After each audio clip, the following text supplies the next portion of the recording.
क्या कृषि कानूनों की वापसी से बदल जाएगी पश्चिमी यूपी की सियासत? तो पंजाब में कितने बदले समीकरण? सरकार के फैसले पर विपक्षी दलों ने क्यों उठाए सवाल? कृषि कानूनों पर दिन भर चले चुनावी तीरों से जुड़ी खबरों के लिए देखिए टॉप 9 सियासत की खेती।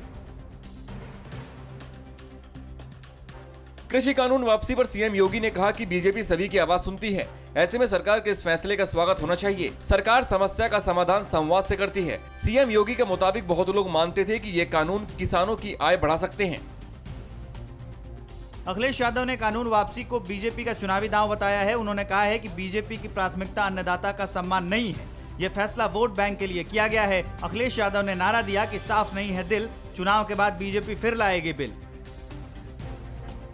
बीएसपी अध्यक्ष मायावती ने कानून वापसी के फैसले को किसानों के बलिदान की जीत बताया। उन्होंने कहा कि सर्दी, गर्मी और बरसात की मार झेलते हुए आंदोलन पर डटे किसानों का संघर्ष रंग लाया है। मायावती ने इसे देरी से लिया गया फैसला भी करार दिया।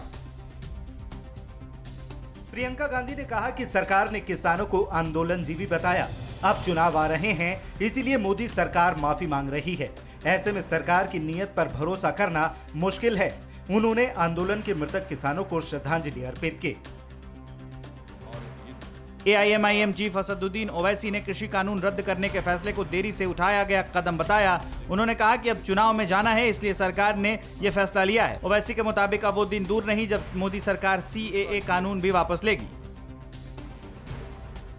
किसान कानून वापसी के बाद पंजाब में नए सियासी समीकरण बन रहे हैं। अब कैप्टन अमरिंदर सिंह बीजेपी से सीट शेयरिंग करके विधानसभा चुनाव में उतरेंगे। कैप्टन अमरिंदर सिंह ने कहा कि पीएम मोदी ने किसानों की चिंता समझकर बड़ा फैसला लिया है। नवजोत सिंह सिद्धू ने कृषि कानून वापसी का पूरा क्रेडिट संयुक्त किसान मोर्चा को दिया है। उन्होंने कहा है कि किसान मोर्चा को बदनाम करने की केंद्र सरकार की तरफ से लाख कोशिशें की गई, लेकिन अंत में किसान मोर्चे की इन काले कृषि कानूनों पर जीत हुई। कृषि कानूनों की वापसी के बाद भी अकाली दल ने बीजेपी से गठबंधन की संभावनाओं को खारिज कर दिया। अकाली दल के नेता नरेश गुजराल ने कहा है कि बीजेपी से गठबंधन की कोई गुंजाइश नहीं है। अकाली दल का बीएसपी से गठबंधन बरकरार रहेगा। सीएम केजरीवाल ने कहा कि कृषि कानून रद्द होना लोकतंत्र की जीत है और ये दिन भारतीय इतिहास में सुनहरे अक्षरों में लिखा जाएगा। उन्होंने आंदोलन में किसानों की मौत पर भी शोक जताया है और कहा कि 700 से ज्यादा किसानों की शहादत अमर रहेगी। परवाह देश की, सोमवार से शुक्रवार रात 10 बजे TV9 भारतवर्ष पर।